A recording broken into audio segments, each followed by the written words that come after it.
The PC was the poster child of computing cheap enough to have a processor on every desk. That the web was the poster child of ubiquitous laser-enabled broadband. The cheap lasers gave us broadband.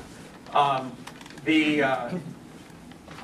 been waiting for a while to see what's going to be the indicator of what sensors really deliver. And RFID is intriguing and the like. And I, by the way, I teach at Stanford and I do research, but I also, I'm still, as I've done for the last 20 years, I have real clients with real problems who expect real answers. I'm chairman of Samsung's science board when it was established and the like, so I do really think about this in terms of the bottom line. Here was the indicator. Y'all remember the Roomba? And when it first arrived, I'm sure you had the same experience I did. This is the little $200 vacuum cleaner robot. And I had a whole bunch of friends who were engineer friends who were totally stoked about the Roomba. As stoked as they were about, the 128K Macintosh.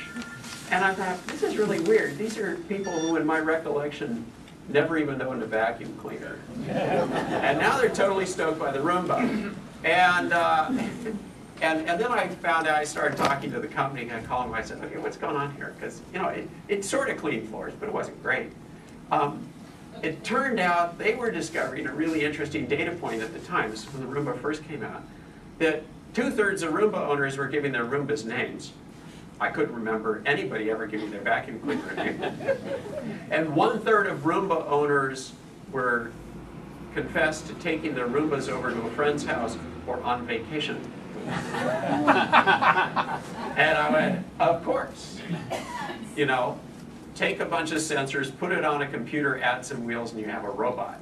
Of course, the Roomba is not even really a robot. If you take one apart, which I have, it's a very small pile of electronics pretending to be a robot. The consequence of sensors. The next big thing, 1980s big thing, personal computer. We knew it because, the pimply-faced geeks on the cover of Time and Newsweek and the like were Wozniak and Gates and Jobs. And the 90s, the geeks were the Yahoo twins and the the Yahoo founders and the Google twins. The next big thing, folks, is robots.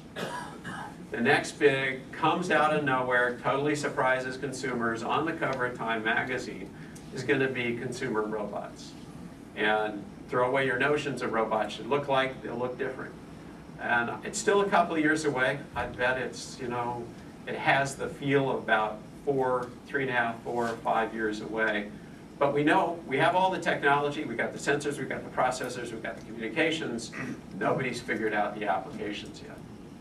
But there's a real strong Doppler whistle that that's what's going to be with sensors. The next big thing after sensors, a little hazier, and take me a longer to talk about it, but obviously it's coming out of biology. We have short-term cycles, it's sort of 10 years, enabling technologies. We're in a moment right now of a shift about every 30 years, a new foundational technology arrives that sets the landscape. At the turn of the last century, the key technology was chemistry, moving from science to industry. The big concerns, the big companies were the chemical companies, the IG Farmans and the DuPonts. Chemistry was then displaced by physics. And it's a little hard to pick the exact year, but about the mid-1930s.